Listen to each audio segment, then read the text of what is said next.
Hello and welcome to TESOL's video tutorials. In this video, I will be talking about strategies and principles for debating in the ESL classroom. Why have a debate at all? Well, a class debate can be a fun and challenging way to encourage class interaction, reinforce vocabulary, develop speaking fluency, and break the routine of a normal class pattern. The following slides present a general description of a lesson plan for a class debate. Debates can work for any student group above a beginner level, generally from an intermediate level and above, especially with an advanced class. In addition to building speaking confidence, introducing and practicing new vocabulary, you may practice the functions of argumentation and agreement. We assume that our students have some basic expressions to fulfill these functions, but debates can be a great way to introduce new opportunities and new expressions for argumentation. Of crucial importance to your debate is to choose an interesting topic. A good topic will be level appropriate, connected to the lives and interests of your students, and divisive enough in the popular culture to spark a debate. Topics about computer usage or internet usage, social media, education, love and relationships are all widely applicable. What you don't want to do is risk offending students in your class. They may come from a wide variety of cultural backgrounds, and you really want to be sensitive to the differences that may exist. The topic must be about your students, not about your own private interests, so keep their interests in mind. Of course, you'll need an even number on both debate teams.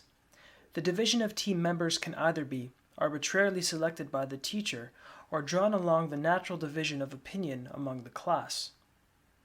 Choose a strong student on each side to be a group leader, who will take notes when the opposing team speaks, and will organize the main ideas of their own team's turns during the preparation rounds. Although there are multiple debate formats available on the internet, it is important to keep the structure simple and have a flexible estimate of the time at each stage. Whatever structure you choose, make sure your students have enough time to meet the expectations of the debate.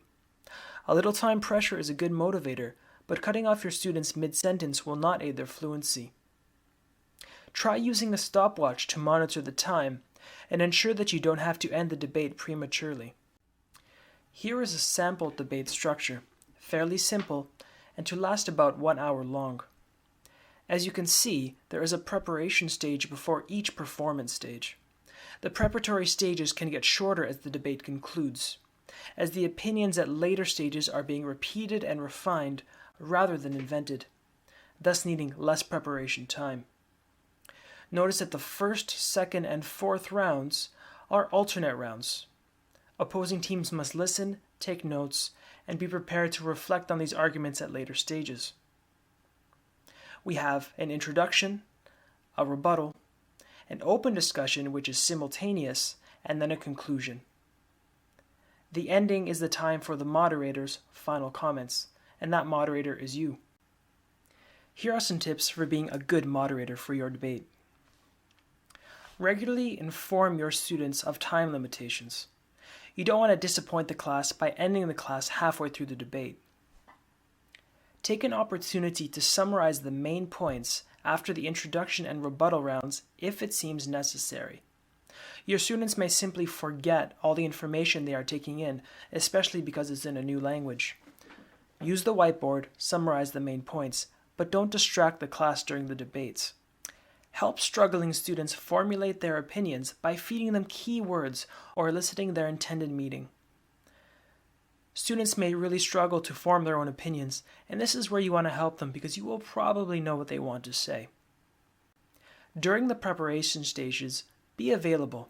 Students will have questions, offer them new vocabulary, help them out, help them to accomplish their goal. Lastly, and very importantly, push your students to be on task if their conversation strays during the preparation rounds. We like our students to have open conversations, but they do have a time limit and they do have a goal to achieve, so keep them on task. As a good moderator, you don't want to do the following. Don't rush your students when they are speaking.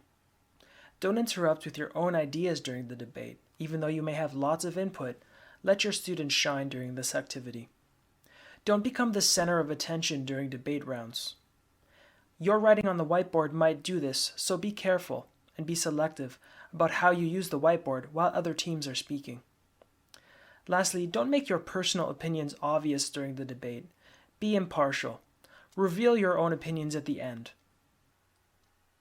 Here are some final tips for a great debate. Stand behind the listening team to focus the speaking team on their audience. Use an online or physical timer to help you keep track of time, but allow extra minutes as needed. You may choose to show this timer to the students as they prepare, or keep it hidden in order to allow for more flexibility. Offer some key phrases to help students argue for and against ideas during the debate. Remember, this is not only to teach new vocabulary on the topic, but also to improve their ability to make arguments and form opinions. Remind your students to be natural in speaking. Tell them to relax. This is just a conversation in class between friends. Review the main ideas and major speaking difficulties that you encounter during the debate. Finally, why not ask your students who won and why? The judgment may seem unfair to students and you may not want to cause this division, but perhaps your students have a lot of input. Give them the opportunity to do some more critical reflection and more speaking instead of taking over in the last stage of the debate.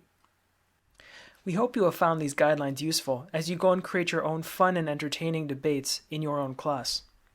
Thank you for joining us. Visit on TESOL's YouTube channel for more free video tutorials and go to ontesol.com for more information on our accredited TESOL courses.